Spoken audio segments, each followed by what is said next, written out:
एक बार की बात है, एक राजा हुआ करता था जिसे सब सनकी राजा मानते थे। वाकई में वह राजा सनकी था, क्योंकि छोटी छोटी गलतियों पर वह किसी को भी मृत्युदंड दे देता था।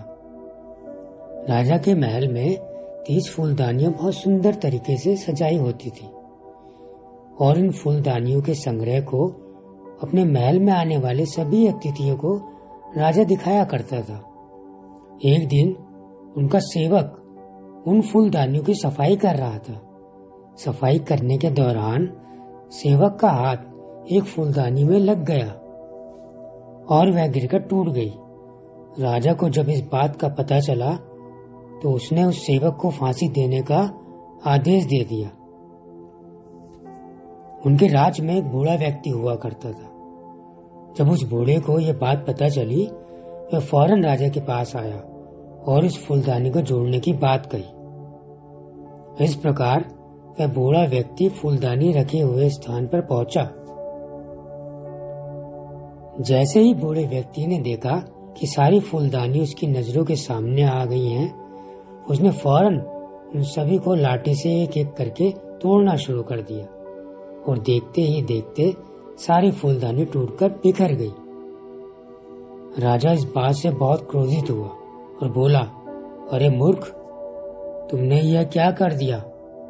इसकी सजा जानते हो तुमने सारी फूलदानी को तोड़ डाला है, तुम्हें भी मृत्युदंड दिया जाएगा। इस पर बूढ़े व्यक्ति ने दृढ़ता से जवाब दिया, महाराज, एक फूलदानी के पीछे आप किसी को भी मृत्युदंड दे देते हो। यदि हर फूलदानी के बदले आप हर व्यक्ति को मृत्युदंड दोगे तो भविष्य में 29 लोगों की जान चली जाएगी, क्योंकि हर फूलदानी के पीछे एक व्यक्ति की जान जा सकती थी। इसलिए मैंने अपने इंसान होने का फर्ज निभाया और आज मैंने 29 लोगों के प्राण बचाए हैं। अब आप शौक से मुझे फांसी दे सकते हो, मुझे किसी भी तरह का दुख नहीं होगा। बूढ़े व्यक्ति के साहस ने राजा की आंखें खोल दी।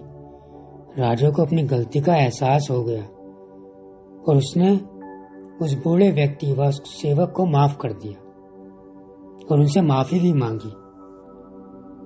तो दोस्तों, इस कहानी से हमें यह सीख मिलती है, जब हम साहस और निर्भीकता के साथ अपनी बात पर डटकर खड़े रहते हैं तो हमारी बुराई का अंत कर सकते हैं। इसके लिए जरूरी है हम साहसी बने, कुछ गलत होते हुए देखें तो चुप ना बैठें। साहस और चरित्र का मेल ही कामयाबी दिलाता है।